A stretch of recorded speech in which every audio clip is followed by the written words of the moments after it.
Hey, this is Joshua, and we're going to go over a quick job that we have going on. And I want to give, before I forget, because I often forget to give kudos where it belongs, but Luis, who has been with this company for literally ever, he started with the T-Rex and the Velociraptor back when we barely started. He's the one that manhandled this job, and he has done an absolutely fantastic job. So I want to go over a little bit about what we're doing, but I want to point out that we always take safety as our #1 priority. That's why I'm wearing my safety shoes today. As you can take note, they are the most safety Cal OSHA approved shoes that you can get. That's how we work. Now, what I wanted to show off was how Luis manhandled this job. Some things that we want to point out, and we'll let the homeowner decide if they feel like they're ready to do it after listening to this. But #1, we had a couple of issues that we had with this job. One is we had to create a coping that wasn't concrete that could go and follow these tracks, because there's tracks for a pull cover. That's something that's going right here, and you can kind of see it, if you will, on this side. But it had to be hidden. You don't want to make the pull about the pull cover. You want to make the pull about the hardscape features that surround it. That's part of the whole swimming experience. It's not a gigantic pull. But again, they wanted to have that experience with something that hides those tracks. So we got this hand-painted tile straight from Mexico, literally just across the border in Mexicali. And then we had to use brick coping. Normally you use concrete, but we used brick coping to go around it, and you can barely see that it's there. That's something that Luis did very well. And look how he did these corner pieces. He has just one more corner piece to put here, but look how flawlessly they'll stay. That's the talent that goes into someone that knows what they're doing, but it's something that a homeowner can do if they really wanted to.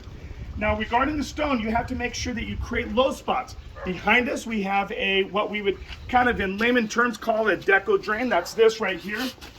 So the water's going to fall in there, and it goes into multiple drainage points.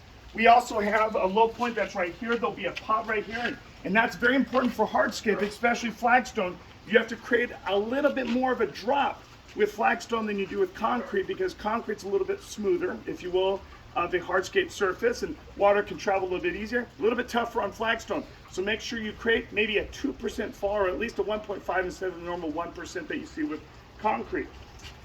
It's always important also, if you're going to be creating a low spot, that kind of blend it in. So that's something that Luis did very well.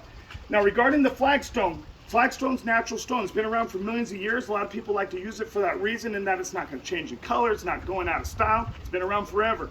What Luis did better than most people do is he made sure he didn't create what are called rivers.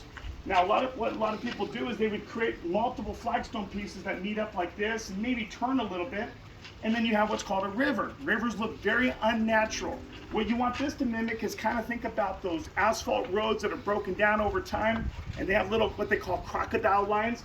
You'll notice that they are never straight lines that go all the way out like concrete does. They in a sense, they kind of stagger all over the place. So think about a maze. That's what Luis did better than a lot of other people do, is he made sure that none of these lines were continuous. See how it does right here, but it gets blocked, and then it changes direction, gets blocked, and it goes that way and it gets blocked. That's what you want it to do. That's how it helps it to look as professional, and when it's all done, when it's all grouted, how it looks professional as can be. The other thing I wanted to point out is I asked Luis some of the challenges he came up with and what would he want people to know. And what he wanted people to know was that every flagstone piece is different thickness as well. So again, you have to find thickness, pieces of thickness that match with one each other. And that's especially important on a wall like this, and on the wall down that way as well. And if you want to follow me over here, I want you to go down here, and you can as he takes a look at all these different features, look how he separates it out. Hits this piece right here. Hits this piece right here. We're going to use a lid, if you can, over here that matches up. And this lid right here, we'll be able to drop into place, and we'll be able to put a flagstone piece in it. So that's really important there. And then the tree well as well. We're going to make this out of a wrought iron that's been made. It's being powder coated right now, and that'll sit here and that'll hide the tree. This is where they're going to be able to shower, but there's no rivers whatsoever in this flagstone. So I'm quite proud of him for doing it. So that'll do it. Unless you want to say hi, Joe. He doesn't want to say hi. Hi, Joe. All right. We'll talk to you later. All right.